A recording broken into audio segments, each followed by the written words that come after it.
Sejak tahun 2020, penyakit mental telah dijangka menjadi masalah kesihatan kedua terbesar selepas penyakit jantung. Kira-kira setiap 3 daripada 10 rakyat Malaysia berumur 16 tahun ke atas dilaporkan mengalami pelbagai masalah gangguan mental. Hai, saya Dora Rachel dan saya akan membawa anda menyelami perihal pelbagai jenis penyakit mental yang wujud saat ini. Fokus kita kali ini adalah isu demensia dan anda sedang menyaksikan Di Sebalik Wajah.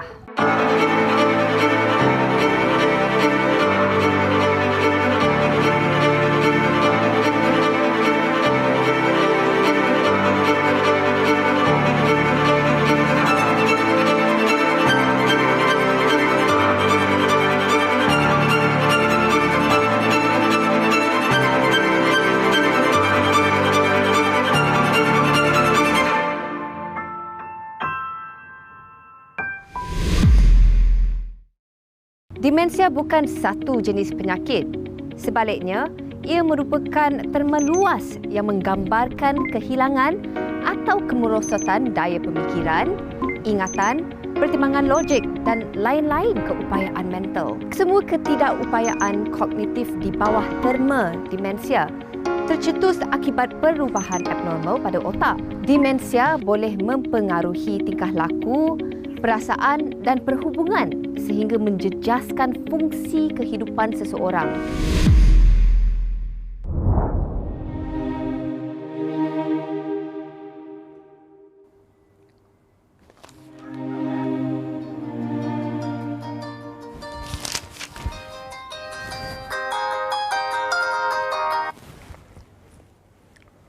Hello. Hello, Tok.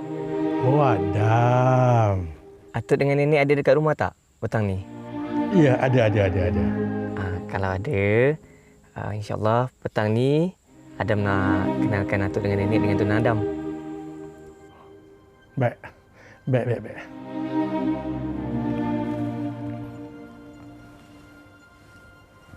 Ni, petang sikit ni, Adam nak bawa tunang dia ke sini. Jumpa kita. Tunang? Bila dia bertunang? Lah, minggu lepas dah bertunang. Kita je tak pergi sebab awak tak sihat.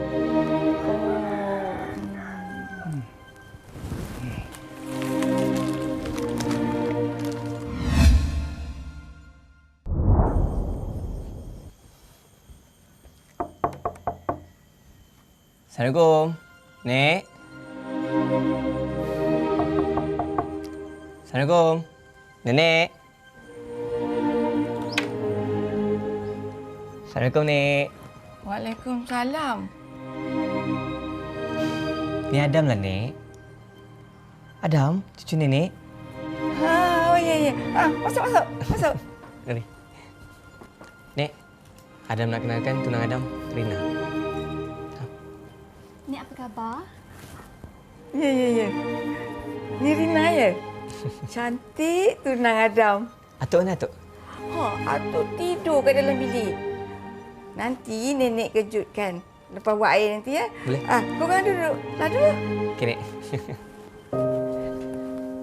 Aduh.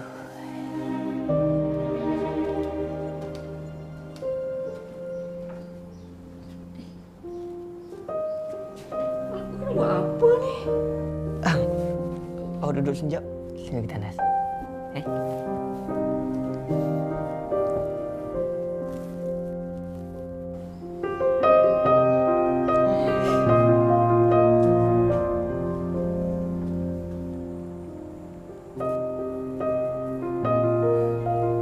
Kamu siapa? Saya Rina, Nek. Tunang Adam. Tunang? Adam?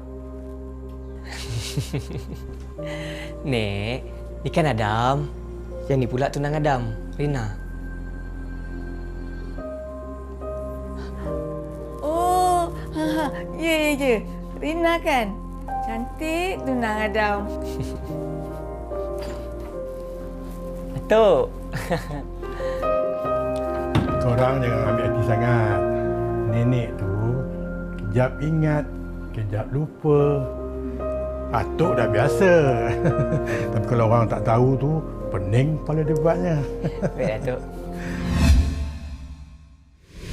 Demensia lebih kerap berlaku apabila seseorang itu semakin meningkat tua. Hampir 1/3 daripada orang yang berumur 85 tahun dan ke atas dikatakan mengalami demensia dalam pelbagai bentuk.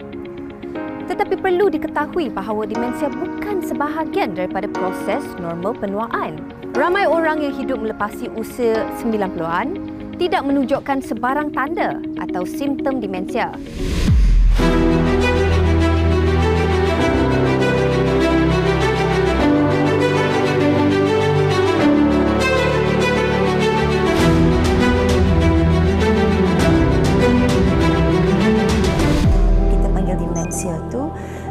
Basically dia adalah penuaan yang tidak normal. Apa maksud yang tak normal tu adalah otak, kalau kita tengokkan otak kita semakin tua dia semakin mengecut. Dia akan mengeluarkan sedikit sebanyak gangguan kepada memori, gangguan kepada cara berjalan. So apa perbezaan penuaan normal dengan demensia? Penuaan normal, for example, kamu jalan pergi ke kitchen, kamu nak ambil air minum, tiba-tiba dapat panggilan telefon, and then you tutupkan, lepas cakap tu, you kat situ fikir, alamak, I kat sini tu apa? Lepas 5 minit, you ingat balik, okay, I nak ambil minuman. That is penuaan normal. Tapi kalau orang yang ada demensia, simptom-simptom dia adalah kamu nak jalan ke kitchen, nak ambil air minum, tiba-tiba ada panggilan telefon, cakap habis, kamu kat situ, kamu tak ingat pun kamu kat kitchen tu, kamu keluar saja. So that is a simptom permulaan orang yang ada demensia. Selalunya dia bermula dengan memori dulu lah, bermaksud ingat-ingat lupa tu. Kadang-kadang pada permulaan untuk mengasingkan penuaan normal dengan demensia, kadang-kadang susah sedikit.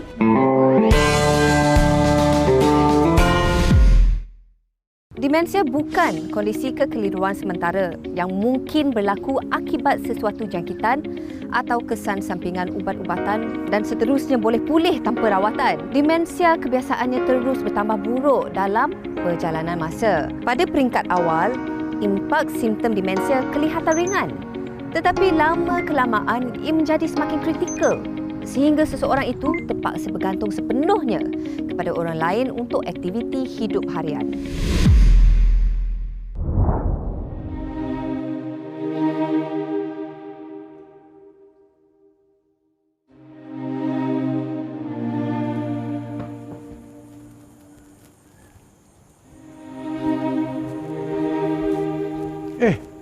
Awak nak pergi mana ni? Pergi pasar lah. Tunggu. Awak duduk dulu. Saya nak ikut. Tunggu, saya pergi mandi dulu.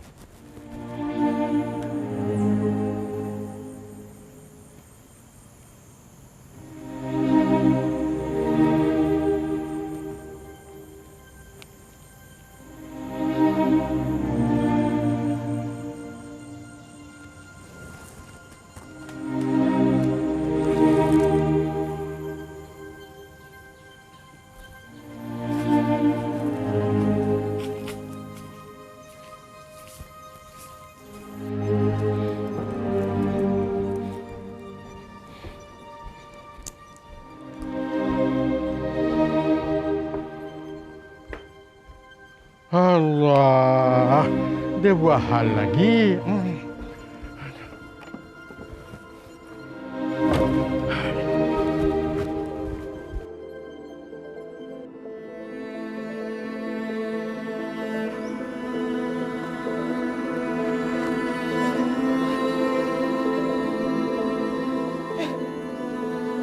Aku kat mana ni? Kat mana aku ni?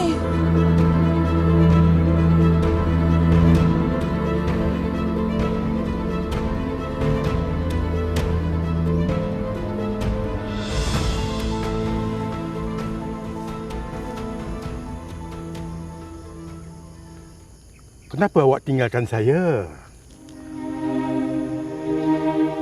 Saya ni Deraman, suami awak.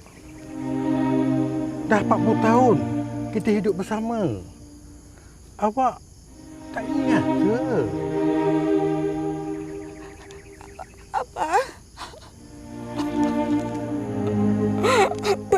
dengan saya, bang. Tak ada apa-apa. Awak tak perlu risau. Selagi saya ni hidup, saya akan jaga awak. Tak perlu risau.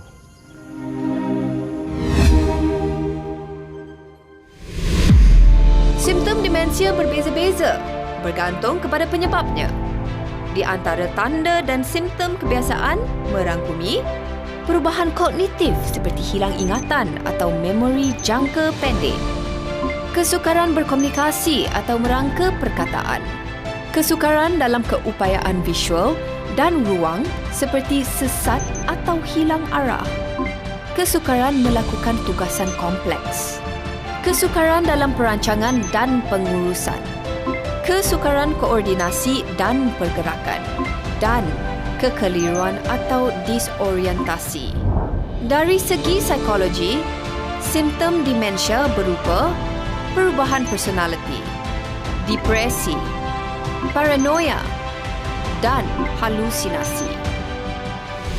Sebahagian orang yang mengalami demensia tidak dapat mengawal emosi mereka. Malah, personaliti mereka juga boleh berubah. Karakteristik demensia yang dialami setiap orang berbeza-beza gantung kepada penyebab atau jenisnya. Penyakit Alzheimer misalnya merupakan pencetus paling ketara demensia, merangkumi di antara 60 hingga ke 80% kes-kes kejadian. So Alzheimer itu adalah satu bahagian bawah payung demensia. Di bawah payung demensia itu ada penyakit Alzheimer's, ada penyakit vascular dementia, ada penyakit Parkinson dementia, ada Lewy body dementia, ada lebih kurang 100 lebih jenis demensia.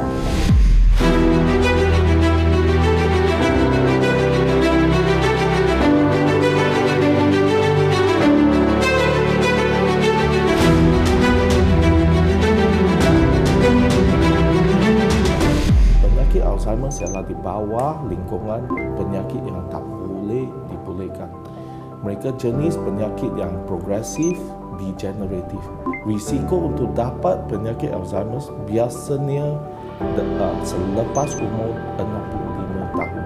Kalau mereka sampai umur 85, risiko itu tambah sampai 50% ke atas.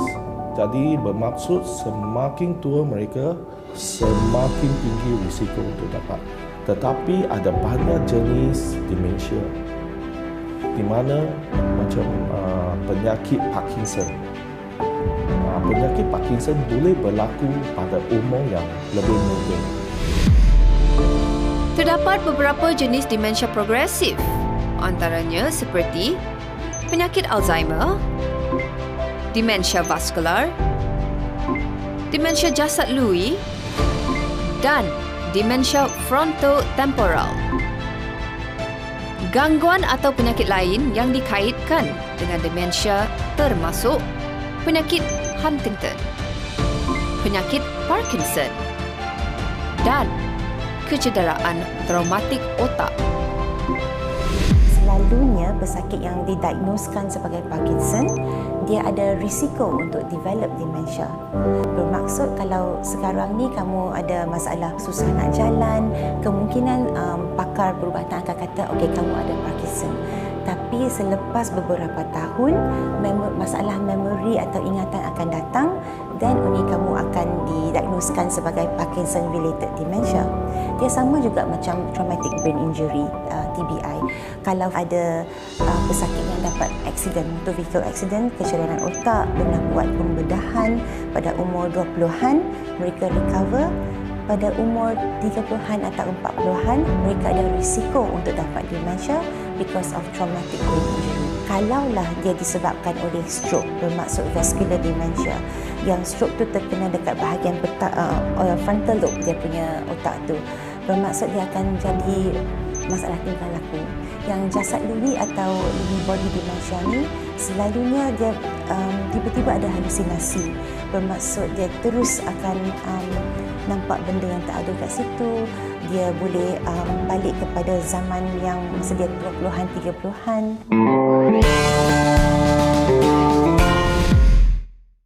Pada saat ini, kira-kira seramai lebih 55 juta orang hidup dengan demensia di seluruh dunia. Menurut Pertubuhan Kesihatan Sedunia, hampir 10 juta kes-kes baharu dilaporkan pada setiap tahun dan 65% daripada jumlah kematian akibat demensia di seluruh dunia adalah kaum wanita. Selain gangguan atau penyakit, terdapat banyak faktor lain berpotensi meningkatkan risiko demensia. Sebahagiannya tidak boleh dihalang, tetapi sebahagian lain pula boleh dikurangkan risikonya. Faktor-faktor demensia boleh dibawa dua kategori. Satu kategori yang faktor ini kita tak boleh ubah dan satu bahagian kita boleh kontrol. Bahagian faktor yang tak boleh dikawal adalah faktor biasanya disebabkan usia. Yang kedua ialah faktor di bawah sejarah keluarga. Kalau ada faktor keluarga, risiko memang ada. Selalunya tidak, tapi ada juga segolongan yang akan mewarisinya. Ada sejenis demensia yang memang semua ahli keluarga akan dapat. Yang tu tapi tak kerap kita nampak.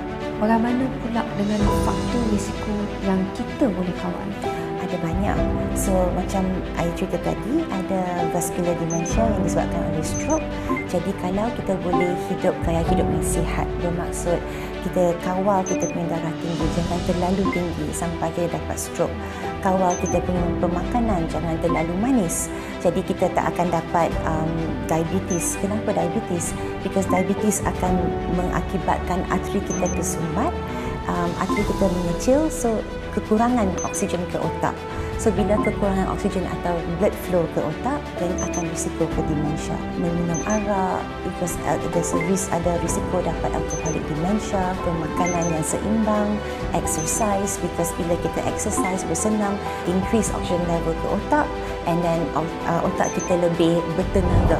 Senaman bukan sahaja badan punya senaman. Bila seseorang ada demensia, biasanya disebabkan mereka kekurangan senaman otak. Faktor risiko yang boleh dikawal termasuk depresi. Kemurungan ketika lewat usia boleh mengisyaratkan perkembangan demensia. Merokok. Tabiat merokok boleh meningkatkan risiko demensia dan penyakit saluran darah. Trauma kepala. Individu berusia 50 tahun ke atas dengan kecederaan kepala traumatik lebih berisiko tinggi mengalami demensia. Gangguan tidur. Individu dengan apnea tidur dan lain-lain gangguan tidur berisiko mengalami demensia. Dan kekurangan nutrisi dan vitamin. Di antara semua penyakit sedia ada, demensia pada saat ini merupakan penyebab ketujuh tertinggi kematian di seluruh dunia dan ia juga menjadi penyebab utama ketidakupayaan dan kebergantungan dalam kalangan warga tua. Demensia mencetus impak fizikal, psikologi, sosial dan ekonomi bukan sahaja pada orang yang mengalaminya tetapi juga pada orang yang menjaga mereka. Kita teruskan dengan penjelasan pakar. Bila pesakit datang jumpa saya akan cuba dapat sejarah pesakit. Itu paling penting. Saya akan cuba dapat simptom-simptom mereka dengan apa yang berlaku sebelum ini. Dengan sejarah-sejarah ini dan simptom-simptom ini, dia boleh menolong saya mengenal pasti apa jenis demensia. Lepas itu, kalau saya mengenal pasti masalah ini memang masalah memori, saya akan terus masuk ke ujian memori. Ujian memori biasanya kita buat ialah MMSE, Mini Mental State Examination. Kalau pergi ke pakar perubatan, mereka akan guna Mini Mental State Examination, beberapa soalan, so ada skor dia selepas itu. Tapi kepada saya buat screening tu yang sangat-sangat simple. Kita panggil Animal Fluency Test atau haiwan. Berapa haiwan yang pesakit tu boleh bagi tahu kat saya dalam masa seminit. Kalau mereka boleh bagi tahu lebih 15 haiwan dalam masa seminit, bermaksud usually bukan demensia.